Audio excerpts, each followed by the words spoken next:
ভাই, আমি যখন আপনার দোকানে কাজ করতাম না, তখন না আমি অনেক বিপদে আছিলাম। আমি আপনার দোকানের থেকে কিছু কিছু টাকা নিতে নিতে 10,000 টাকা নিয়ে ফেলছিলাম। এই যে ভাই, এখন এই যে আপনার 10,000 টাকা রাখেন, এটা আপনার টাকা। ভাই, তুমি এই চুরের বাচ্চারা এখনো বান্ধ নাই? তোমার দোকানতে চুরি করতে করতে পুরো দোকানটা ধ্বংস বানায় লাইছে। ভাই, তুমি এক কাজ করো, তুমি অহনিয়রে বান্ধো, বাইন্দা কিছুক্ষণ ধুলাই দেও, জিগা কত টাকা নিছে আরো। মান তুই চুপ কর, আমি অলরেডি বুঝতেছি।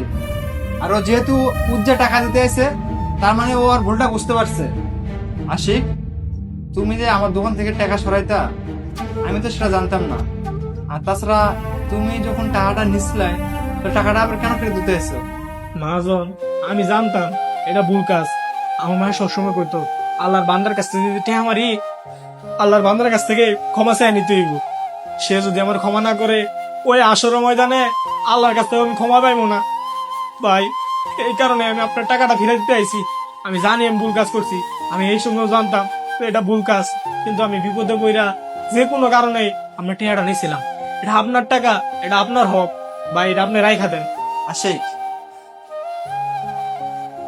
এই টাকাটা তুমি নিছো, এটা তোমার কাছে রেখে দাও।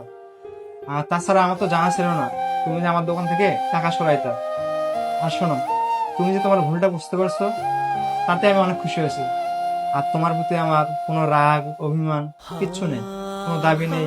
এই নাও টাকাটা তুমি রাখো, তোমার উপরে আমার রাগ অভিমান দাবি কিছুই নেই। ভাই, আমি টেহা রাখতে পারবো না, এটা আপনার হক। ভাই, এই টেহাটা আপনি রাইখা দেন। আর ভাই, আপনি আমার পারলে ক্ষমা করে দিন।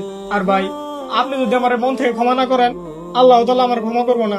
ভাই, আপনার কাছে রিকোয়েস্ট, আপনি বলেন আপনি আমার মন থেকে ক্ষমা করে দিছেন। বললাম তো আশিক, তোমার প্রতি আমার কোনো রাগ অভিমান কিচ্ছু নেই। তাছাড়া এই টাকাটা তো পাওয়ার আমার কোনো কথাই ছিল না। ভাই, তাহলে আমি এখন যাই।